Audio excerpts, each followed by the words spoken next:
Hello, everyone. Welcome back to A Fictional Escapist. My name is Chris, and today we are joined by the wonderfully talented Tatiana Obey. Welcome into the channel, and thank you so much for being here on your Saturday evening. Oh, thank you. I know it's morning for you, so It is, but it feels like, I mean, Richard would know this weather. It's grey and it's rainy because he's from England, but here it's a bit weird that there's no sunshine happening at 8 a.m. in the morning. But welcome in. Let's just jump in. Let's start off with an introduction. Tell us a little bit about yourself and when you realized you wanted to be a writer and what made you take that first step. all right. So my name is Tatiana Obey, pronounced Obi, and I write badass characters slaying dragons. I mean, I have to say you did great with that intro there. I don't you might have seen me a little bit, but I was definitely jamming in the background. And so like I in did see the regards dancing happening. It was great. Oh yes. And in regards to writing, I've been telling stories since I was very little.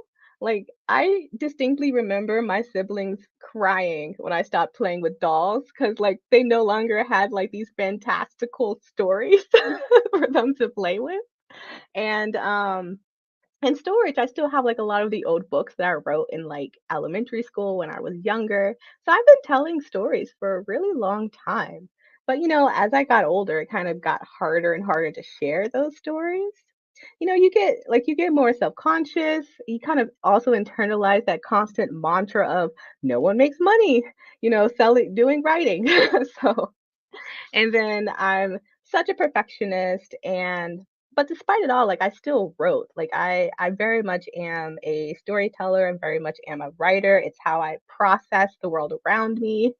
Um and so I did take like a tiny itty bitty baby step in college. And when I actually started writing fan fiction, because when I started writing fan fiction, you actually have to share it with other people. And so through that process, like I learned a lot about my writing and like what my strengths, what my weaknesses were. But that big step definitely happened during the pandemic. And I think kind of like all of us, it forced us to kind of sit with ourselves and reflect. And, at the time, a lot of people in my community were dying, and it really hits you that tomorrow's not promised. And so it's like, man, if something happens, I would regret the one thing I would regret is not sharing my stories. So during the pandemic, it was really that push to take an honest stab at being a published author. And at that time, I had already decided to go the indie route, and I decided that was the path for me. So, I did my research, I started a business, I saved up my money, and I finally finished that book that I was kind of petering around with for 4 years. And, sometimes it honestly feels more like a leap than a step, but I'm glad I careened off that cliff. Um, and so, like, when I do get those messages from readers on how much something that I've written has resonated with them, like, it's just like it's affirming how much someone else needed my stories as much as I did. That's amazing. It's such a heartfelt answer as well. I think a lot of people are on the same boat. Like they'll regret not telling their stories and not having that voice out there. I'm just going to showcase a few people in the chat who are coming in and saying hi. We've got Richard all the way from the UK. We've got Andrew. I'm not sure what time zone Andrew is in, but also in the US. Mark, fellow Aussie, thank you for stopping in. Cam has already told me it's sunny in Adelaide, which is rude because it's raining here. And Esme, what time is it for you right now? Oh, I'm sure it's like 2 a.m. in the morning or something for Esme, but we love that you stayed awake for us. That's amazing. I'm glad that everyone was having a good time in the background. All right, you Aussies in here with the sunshine showing off. Thank you for stopping in, Joshua. All right. Oh, yeah, Mark and I are just salty because it's raining. well, it's nice and sunny where I'm at too. Ah, come on. I'm sure it'll be back. It doesn't usually last too long here. Oh, thank you, Esme. I feel that on a fundamental level. I am not a night person, but we appreciate you being here to come and hang out with us. So, jumping into the second questions, congratulations on the release of Sister Samurai. And I am so sorry I've not pronounced your name correctly the entire time that I've been in this circle. So, Obi, we'll get it Yes. correct forever That is now. okay. Like, it's one of those names that you have to correct people. My surname is Marchesi, but it's spelt Marchese. And the amount of times I get Marchese, I get it. And I just let people go with that. I like cheese. I don't care. I mean, But same. Like, like it is fun to do little plays off my last name. yeah, but Sister Samurai came out this week. This cover you can see down the bottom is absolutely gorgeous. It is an awesome tale. So not only is the cover amazing, but the story inside is so very powerful. And I was wondering if you could tell us a little bit about it. Okay, all right. So like I've been working on my elevator pitch since it's come out. So you guys tell me how well I do. Okay, so Sister Samurai, she's the last samurai or warrior of her order, and she is currently on her daily errands to retrieve magical ink and eat lunch at her favorite ramen restaurant. But she is very rudely interrupted. So, in a world full of demons and bandits, all Sister Samurai wants is some peace, and she will slay anyone that gets in her way. I have to say that book made me hungry. I think when I go through and do Yes. my indie awards thing, I'm gonna be like, this one made me want ramen so bad. No, like that is definitely my favorite ramen dish. You can probably feel it. I'm like that. It's so Yeah, good. there's a lot of passion coming through for that ramen dish in the first few pages. Um, got Josh saying, yeah, for sure. Yes, We've got a yeah. few people looking forward to reading it. Well, let's just hype up that buzz while we're here. That's a great elevator pitch. Now, I have heard a little bit about the backstory of Sister Samurai and sort of how she came to be from other interviews that you've done. But I was wondering if you could tell us what inspired you to write someone that we wouldn't, I guess, stereotypically see in a fantasy story. We have an older, sort of middling age, I would say, protagonist who is a badass and just wants to go home but cannot help herself. Yeah, so, I think I will answer that question in two parts, the why a badass protagonist and why this specific plot. And so what inspired this protagonist is my duology is a coming of age story with a bunch of teenagers. And quite frankly, I was teenagered out.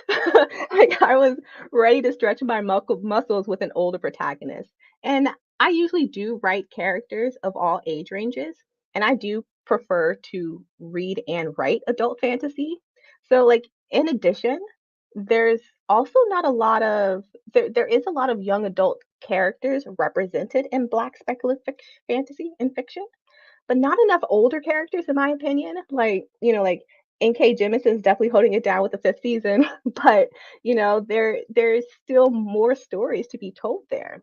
And I really wanted to filled that absence with a character that was reminiscent of the women around me, like my mother and my aunts, and speaking to how growing up they were my heroes and how they are badass every day. But speaking specifically to the plot, like I knew I wanted to write an action fantasy story, like just Ah, like I do like writing fight scenes.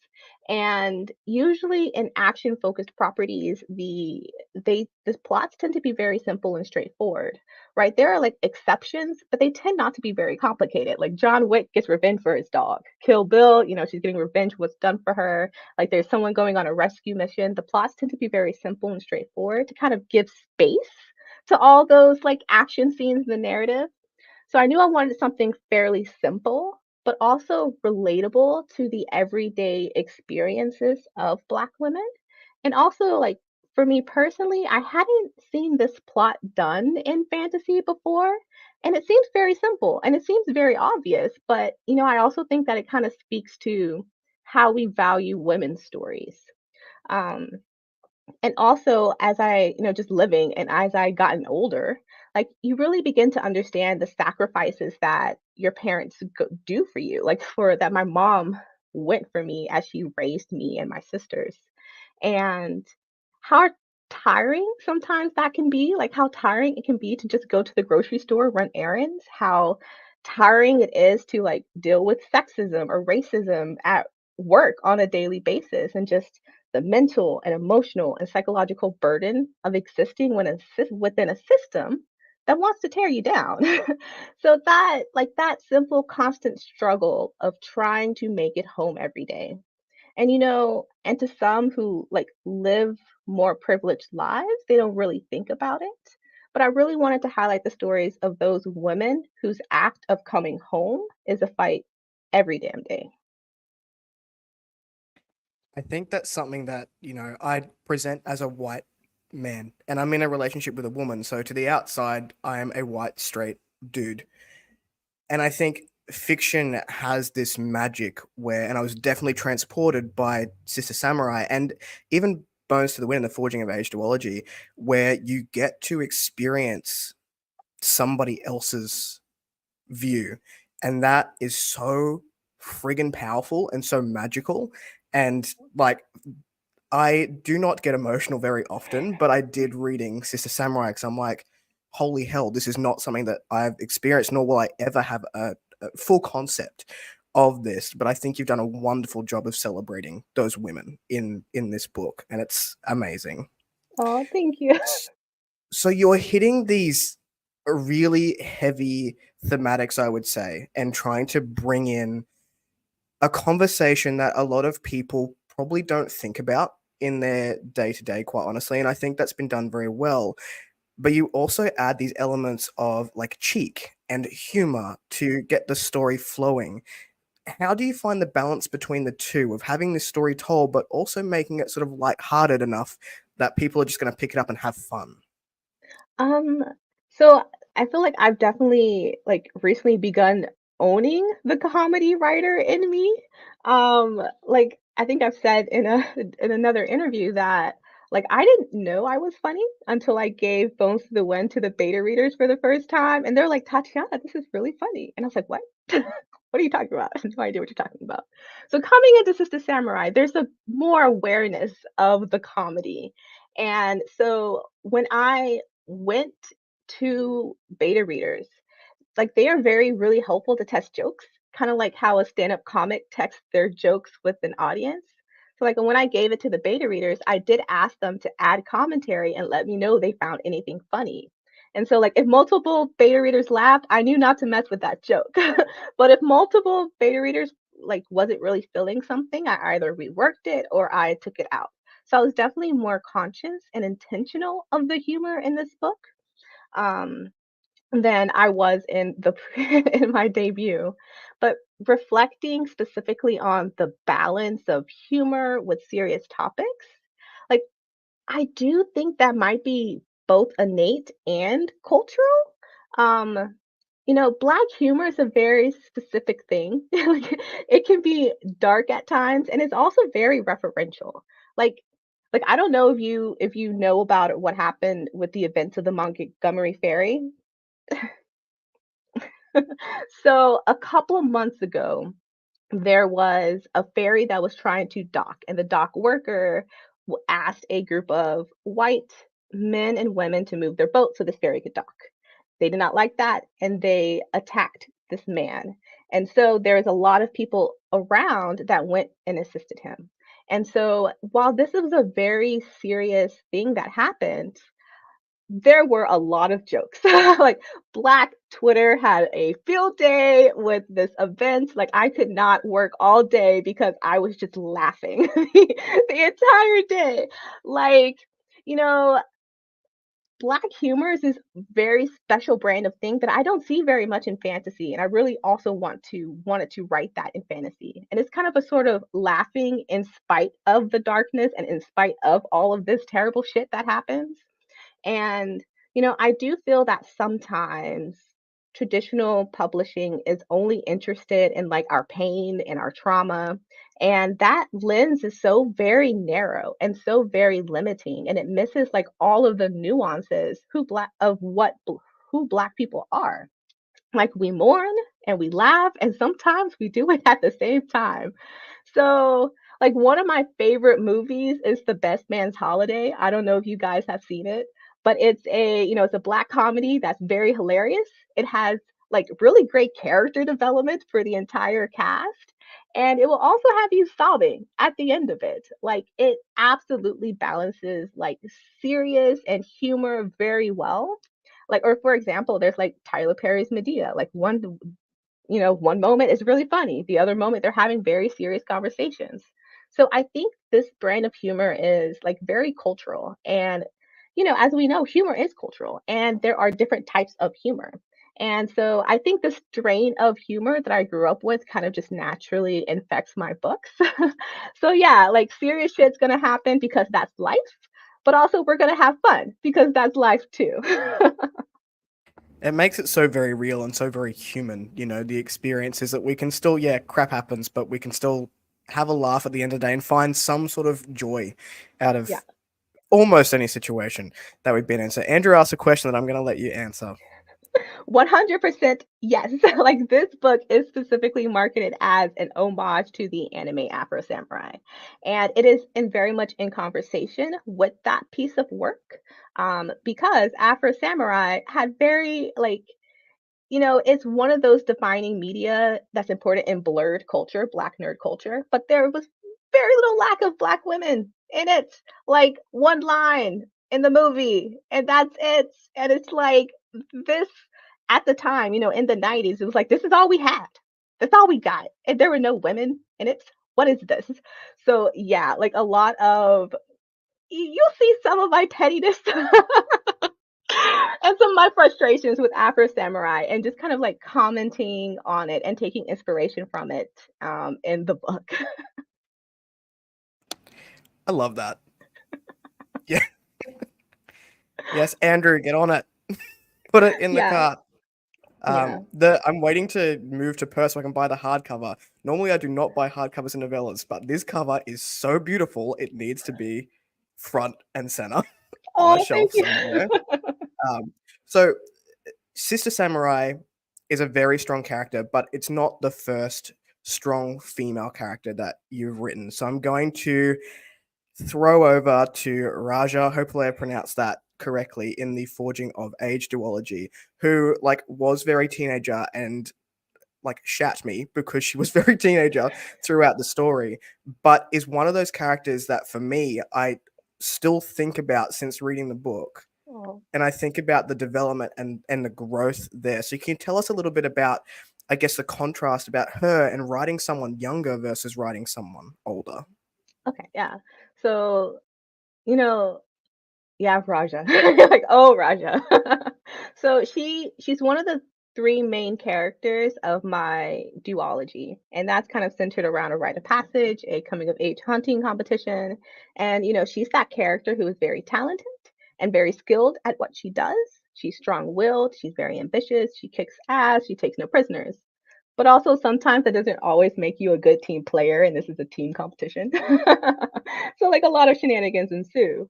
But like Raja, she is a character that originally came to me when I was in high school and has not left me alone ever since. Like sometimes there are those characters that come sweeping in, demanding your attention, and you just need to get them out of your head or they will haunt you for years. Like compared to Sister Samurai, compared to Raja, I've had Raja in my head for a very, very long time. Like she goes off and does what she wants to do.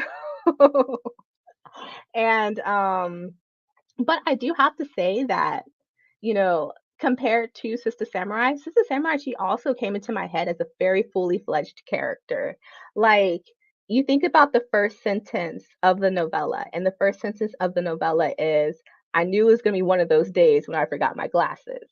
But by the end of the chapter, she didn't forget her glasses. She's an unreliable narrator. She's not really like, you're like, wait a minute. And she's very much just, I really also wanted to speak to like the dichotomy of specifically Black women sometimes, and sometimes how what we say and our actions don't always align, and how it can present in different ways. And so it was just nice to like do someone that was a little older with more world experience, but also still had a character arc and a journey of her own to go on. Yeah. So these women, so both Raja and Sister Samurai, they are incredible. They are fierce, like you said. They take no prisoners. They are just there to kick ass, and like that's all they want to do. But they also go through it. Especially, I'm thinking of Raja here. Goes through this huge learning journey. They both do throughout their stories, and I couldn't help but being enamored with both of them as separate characters going through these big, powerful things. So that, as an author, what is it like to write such a powerful character? What does it mean to you to do that? Um, like it feels affirming because I feel like growing up, there was an absence of powerful female characters when I was younger, and especially characters of color. And I think that still holds true in some cases today. Like, and I do think that one of the reasons why I don't really vibe with young adult fantasy is that in many cases, the young adults are coming into their powers. They're learning their powers from mentor figures, and that payoff takes a really long time sometimes. And I just want to come into a book with a female character ready to fuck shit up. Like sometimes I'm just like, I'm ready to go. Success. You've done that. And, and then there are also like some instances where you'll have books with both male and female characters, but like the male characters were the one that always got to do the coolest things in the book. Like they got to slay the dragon, they got to defeat the dark one, they got to be the chosen one. And the female characters were ancillary support. Like I don't want to just be the smart one. I don't want to just be the cheerleader. I don't want to just be the emotional support. I want to slay the dragons too. And and I think that sometimes writers mistake what it means to be powerful. Like it's more than just physicality. Like power is the ability to influence, it's the ability to have an impact on the world around you, and the ability to drive the plot. like like even Raja's rival in Nico is an exploration of how to be powerful in a different way. And I don't know if you've read the second book, but No a spoiler. lot Already. it's okay, but like a lot of people are like, "Oh man, Nico's kind of my favorite now." Like she shines in that second book. And it is nice to see more powerful female characters in fantasy nowadays. But also, sometimes there's a lot written by men and they, sometimes when men write women, it can often feel like they're just writing men with boobs. And and I'm very particular about like having powerful characters that are still rooted within like a female experience. So for example, like Raja, she's very comfortable, she's very bold in her sexuality. Like she deals with very femme presenting problems, like going through puberty that affects her body, but she can still do all of that and still be the most badass character in the entire book. Or like, for example, Sister Samurai, she might be physically powerful, but she also still suffers from hot flashes of in old age, and like her plot is very intentionally relatable to women. It's not a revenge story for a reason.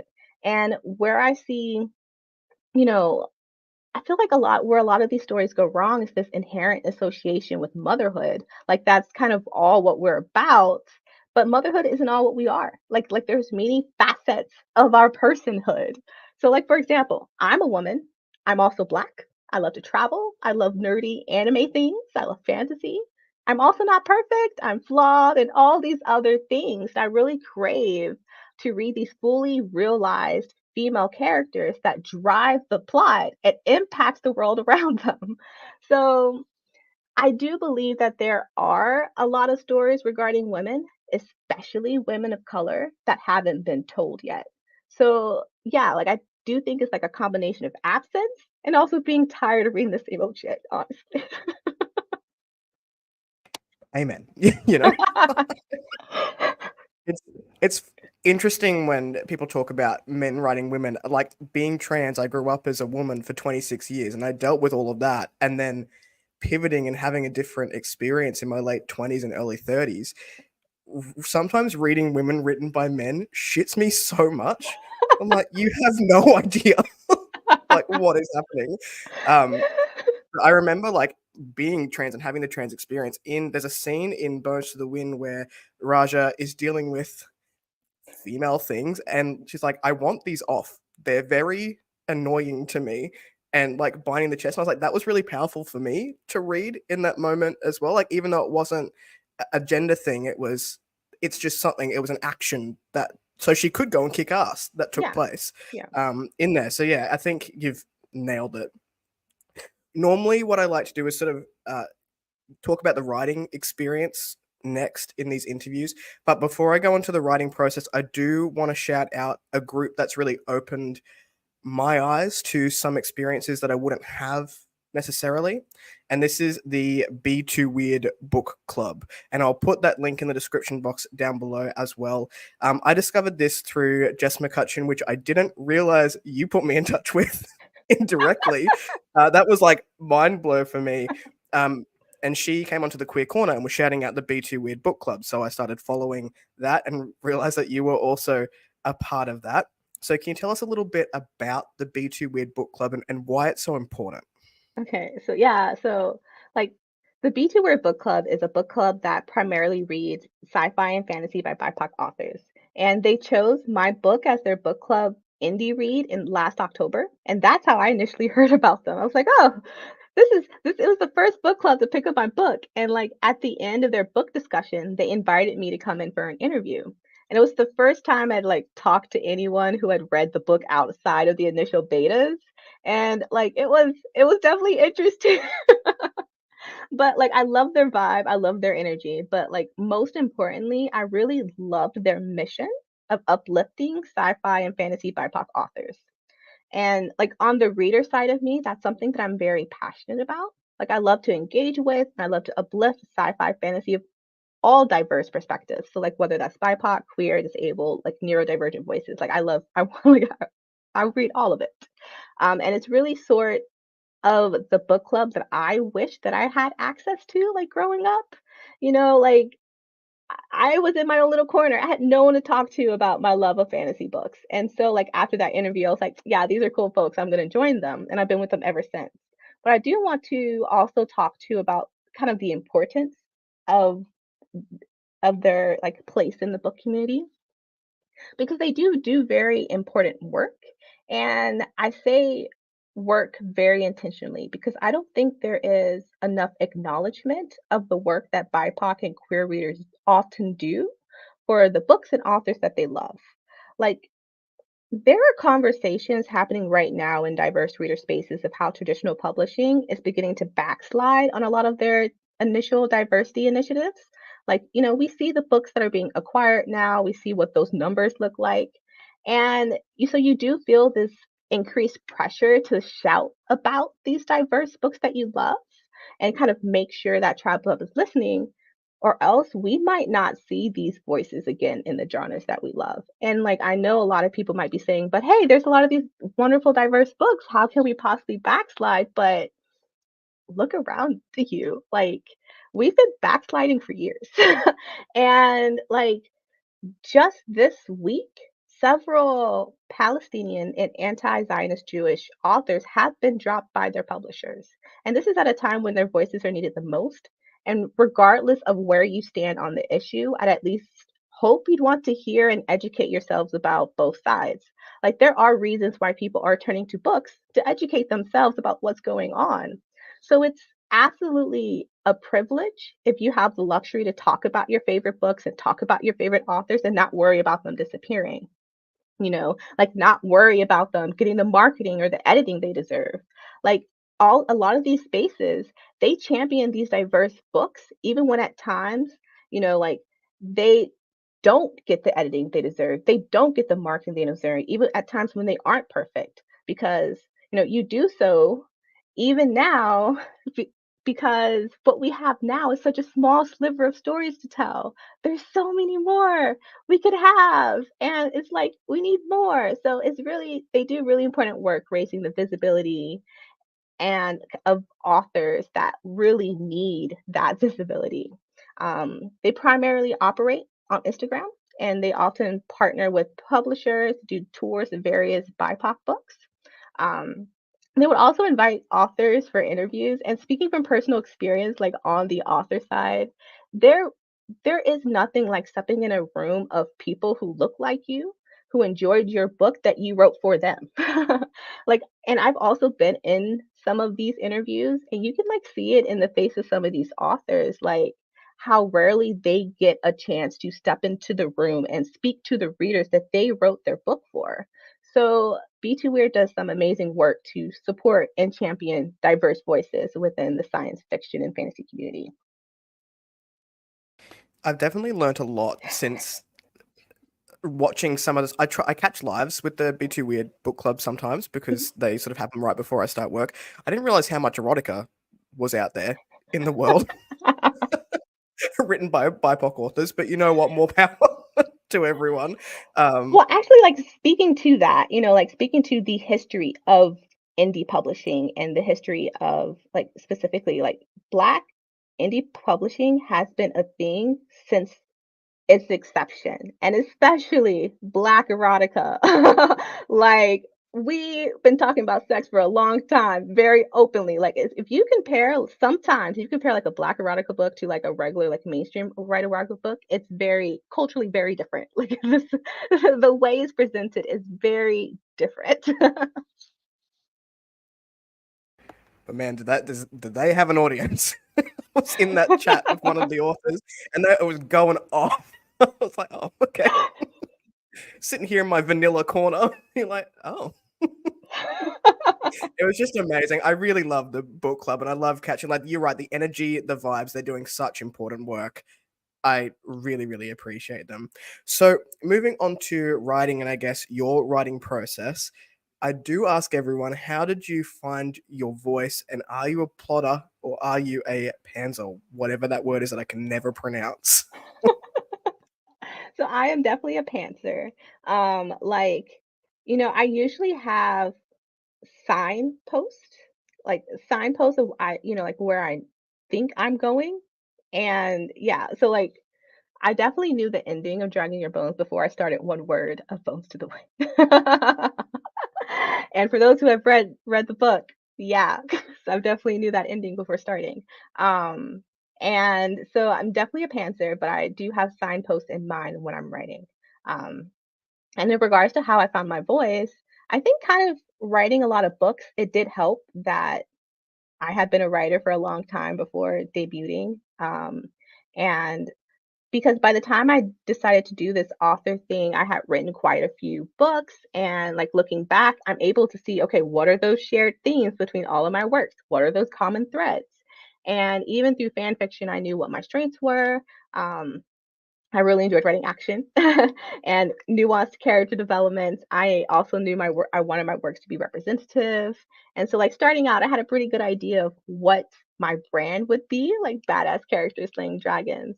But even further than that, I'm a big trope subverter. I'm somewhat of a troll and a cheeky author, and love to play with readers' expectations. I also really love deconstructing gender in my works. And also, more than anything, I love to culture build.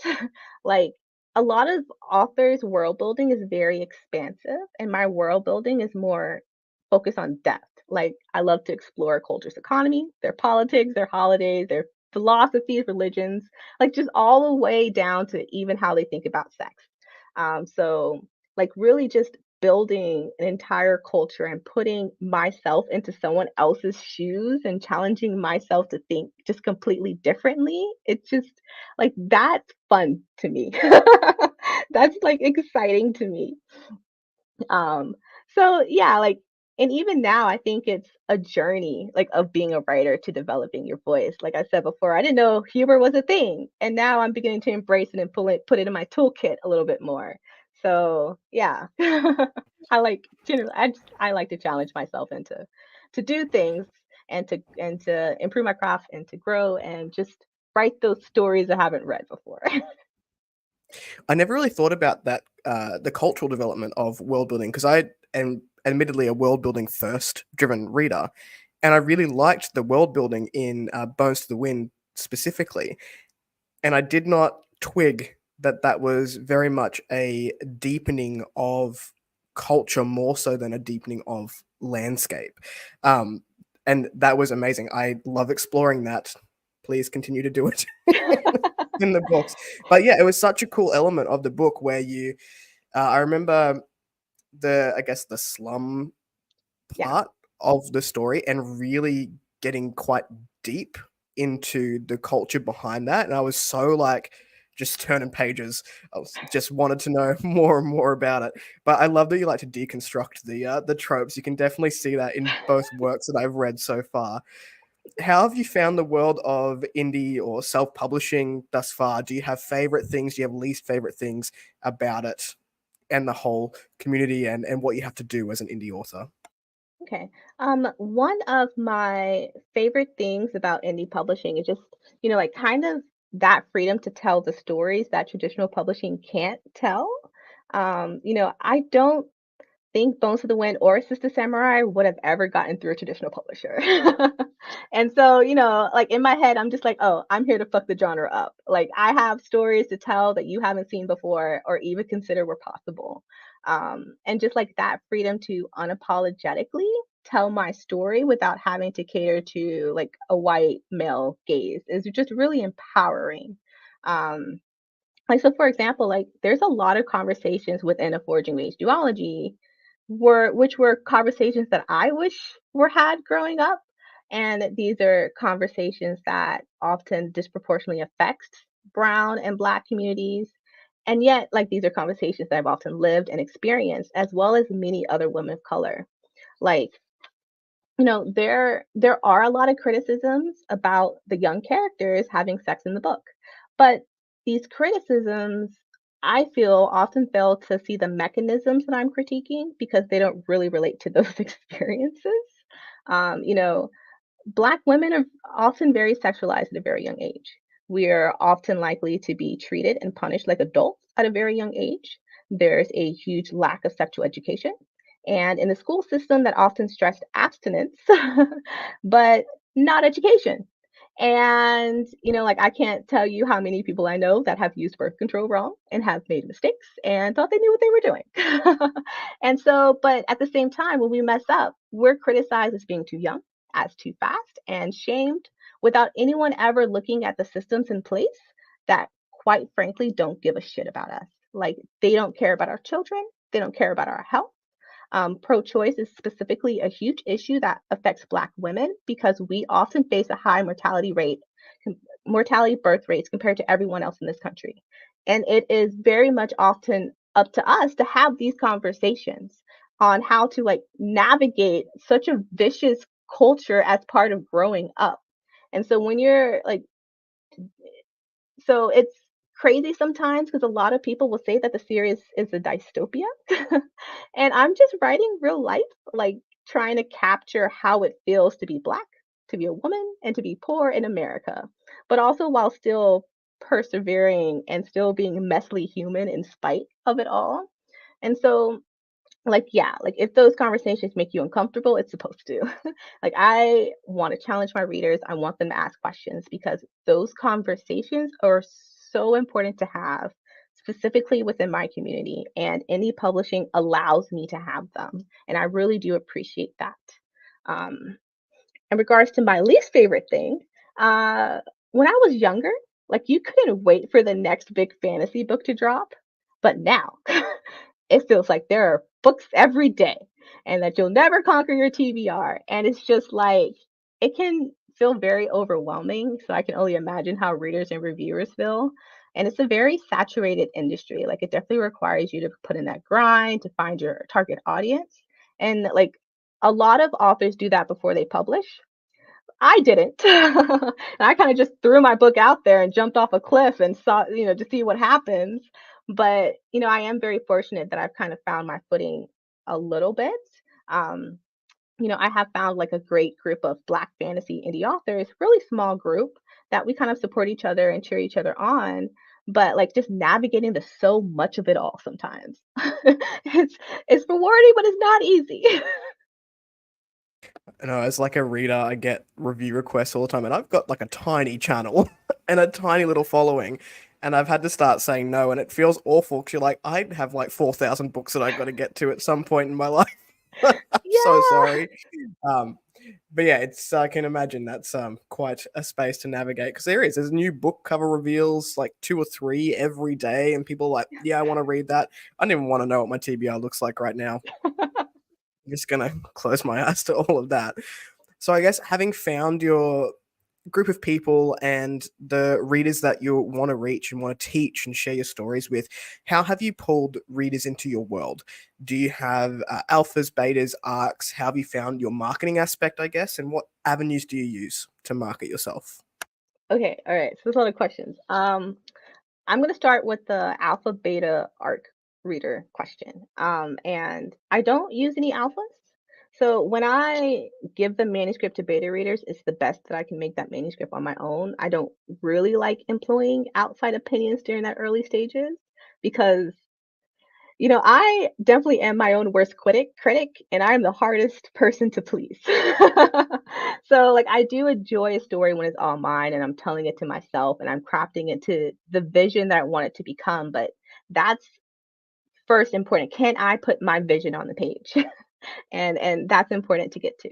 So only when I'm finished and I feel like I can't improve on it anymore, that's when I invite beta readers in.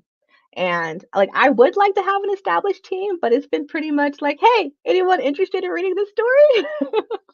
And to be honest, the process between the duology and novella was very different because the duology, I'm a debut author with this huge book.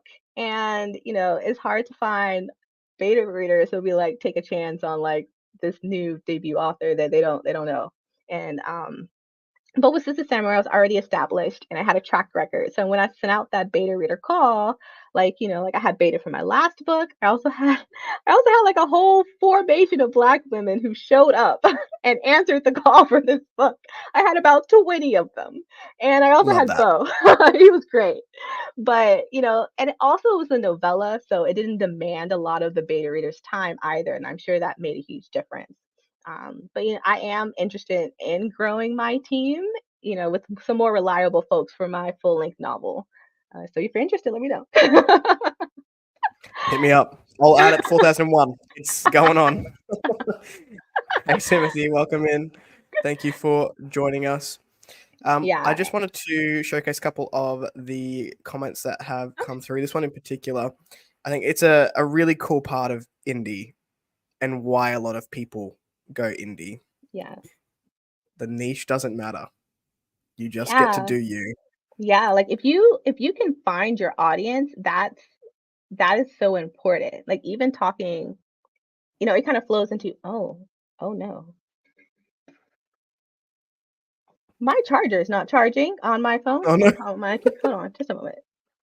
Okay, okay, I got it. Oh no. it would have been one of these without some sort of tech issue like happening in the I know. background.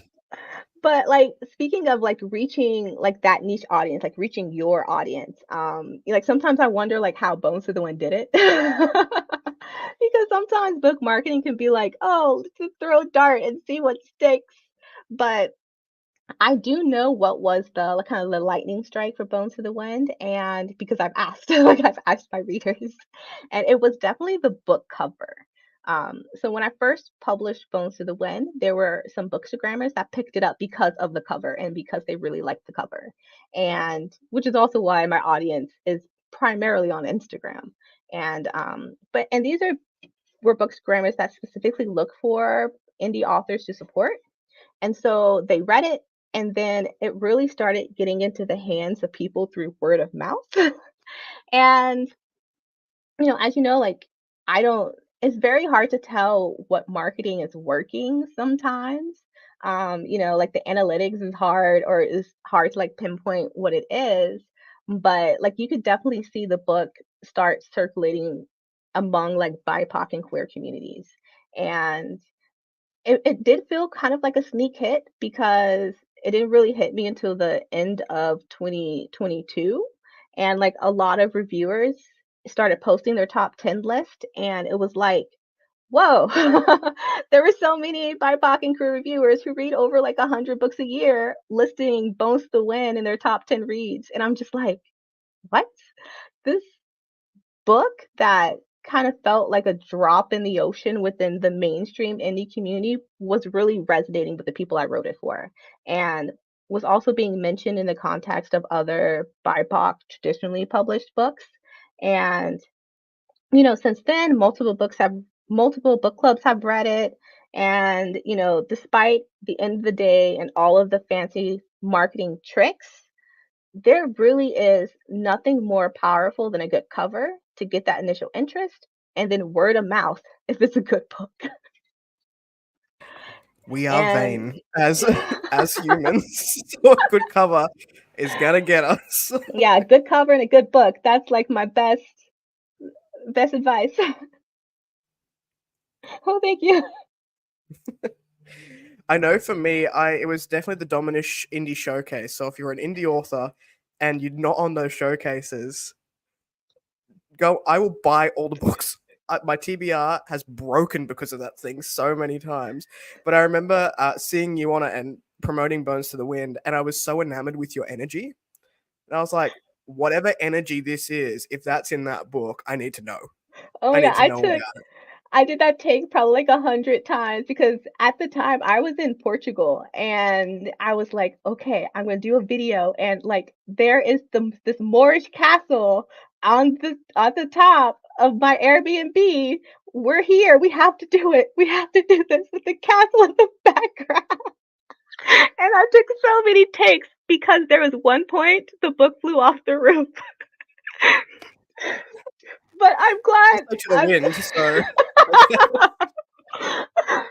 But I mean, I'm glad you picked up on the energy. I and like it honestly, Bones to the Wind is probably not a book that I would naturally gravitate towards.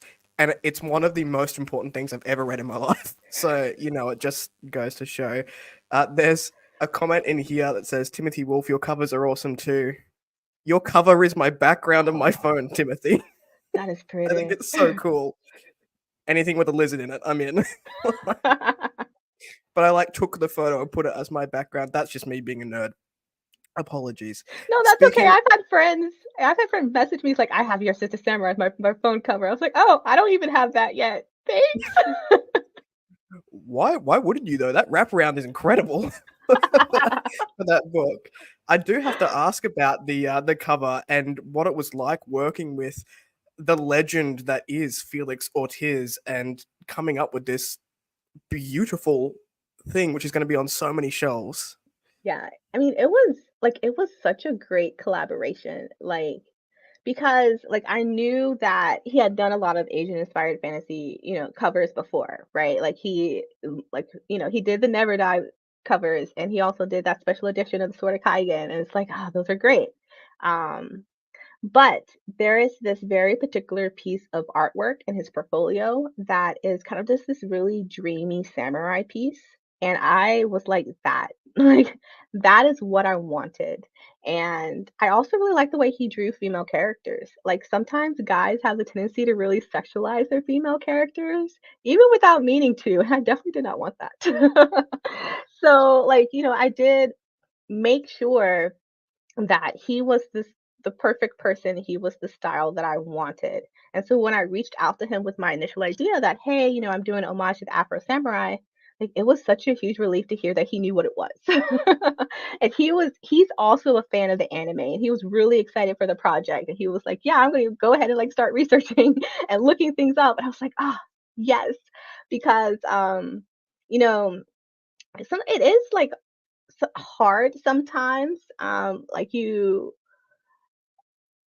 there's some artists that don't know, like, what a kimono is and don't know what these pieces are, and you have to explain them, and it's nice not to have to explain what these things are, and it's just like, he knew, he got it. He immediately, like, just understood what I was going for and what I was looking for. So he was definitely already familiar with the visual language that I was going for. So when it came time closer to working, I actually asked him for something really simple. So kind of like in the style of the Sumi-e paintings, I wanted to be like black and white with a pop of color, which was pink. And I wanted the main character, I told him, like, I want her to be badass, but also like beautiful and graceful, but badass, standing under like a cherry blossom tree with perhaps a mountain on the back cover. And he like took that direction and ran with it. Like so much so he came back to me and was like, "I'm really inspired. I want to go bigger." I was like, "What? Oh, okay." I mean, how do you tell an artist no when they're like, "I'm inspired"? Simmer down, Felix Ortiz, please. And so like from there, like there's a few details we adjusted, but to me, it really felt like the right story, the right artist, the right vision, and just like the right collaboration. Like it was magic. Like it really. Oh, yeah, Mark has also worked with Felix for his books. I mean, I know they cost an arm and a leg, right? But they do look bloody amazing. So, Yeah, they you do. know, you I do what you mean, gotta do. I did go to someone before Felice Ortiz, and like she's a really well-known artist in like Black fantasy spaces. And she usually works with Trad Pub and she has an agent. And I tell you that those prices, those Trad Pub prices, I was not ready for. So I do appreciate that Felix is accessible to indie authors. Yeah, for sure. So, I want to ask, what are the types of stories that you like to read? Also, being a reader, what are the types of stories that you've read for inspiration? Is there anything you've picked up recently that really speaks to you and helps you in your craft? Hmm. I mean, like there are stories that I enjoy and like enjoy like picking apart and like analyzing them. Um, because like the stories that are on my TBR, I do give priority to stories by diverse authors. Like I'm currently reading Sons of Darkness by Gaurav Mahanti, and it's very good. It's like a modern Game of Thrones retelling of the Mahabharata. And like it's big, it's funny, it's epic, and I'm really loving it so far. Like there's like I finally got into the inciting incident, and like you should have seen me. I was like, I usually don't like prologues. I'm like, yes, yes, girl, that's how you do a prologue. That's how you do a prologue. I was just like, man, like, I don't know, like when the craft is right, I'm just like, yes.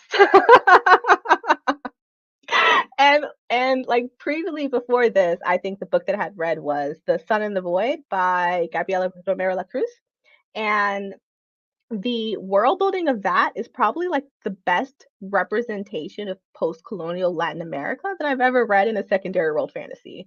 It's not perfect, but like it's definitely worth it to like dive into that world building. Um, and there's also like so many like books on my TBR that I want to get to by the end of the year. By the end of the year, there's like Petition by Delilah Wan. I want to read that one. There's The Arrival, Jason Michael Primrose. Like, it's a sci-fi by a black male gay author. Like, it's really good. I hear a lot of good things about it. I want to read The Fall Is All There Is by C.M. Kaplan. Um, Three Meant to Be by M.M. Bennett. Like, I'm just really intrigued by the premise. It's like, I usually don't like romances, but it's like a male romance, but it's like from the point of view of the teacher in the magic school, and I'm just like, that sounds awesome. Like I just love like really clever premises, and I'm just like, yes. And so like those are just some of the ones I want to get to by the end of the year, and I feel like I just take away like just a little bit of everything like every time I read a book. As someone who's like now trying to write, and it's probably going to take a decade, so don't get excited, anyone here, for me to put a book out, it's really fun now reading things where you can learn from it and you like deconstruct it and like, what Yeah. can I learn from this? What can I use from this? The Fall Is All There Is was someone else. I can't wait to get to that one. It was a very interesting read. I had a very good time with it. Um, yes, there's a few on your list that I think I also have on my list. I know that Gaurav Mahanti's book is up there. I bought the Broken Binding edition, but Yeah. I want to It's read the e-copy because I don't want to touch the pretty one. yeah, it's 800 pages, so I'm like, okay, I'm just gonna ease into this and take my time. 100%. So for our fellow writers out there, we do have a lot of indie authors in the community that kind of stop by. How do you get your creative juices flowing? Do you follow a routine? Do you just fly by the seat of your pants whenever you wanna whenever you wanna write? How does it work for you?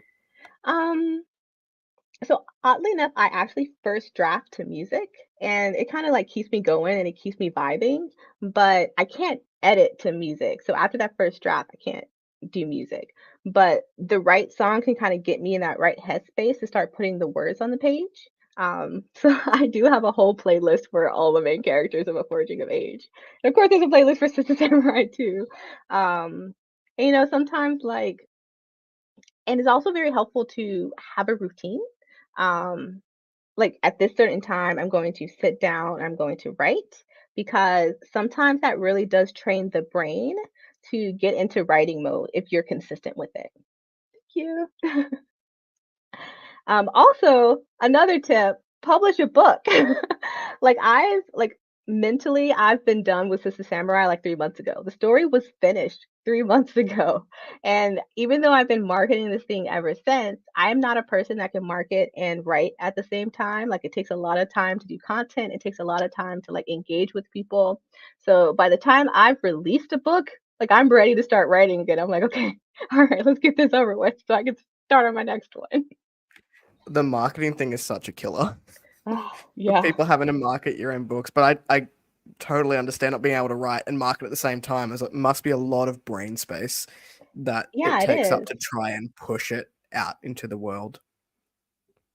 So, last question, everyone. Hello, John. Thank you for joining us. Um, you've come in right at the end. I apologize, but no pressure, Tatiana. Since you've released a book this week, and I'm already asking this question, what's next in your world? What's coming for you? Are we able to get any hints as fans of your work? So if you've seen the other interviews, I'm not answered this question because, I I chose to don't. ignore that.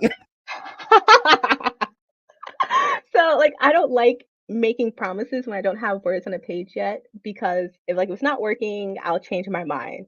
But because Chris is one of my favorite booktubers, I will give a hint on what I'm planning to write, as long as we agree that there is no promises here, right? Okay? I promise. We all Okay. promise. Everyone. Okay. So, I really do like writing around themes. It keeps me focused. And so my duology was about coming of age, and Sister Samurai was about Black womanhood. And the next theme of my project is centered around culture shock and cultural exchange.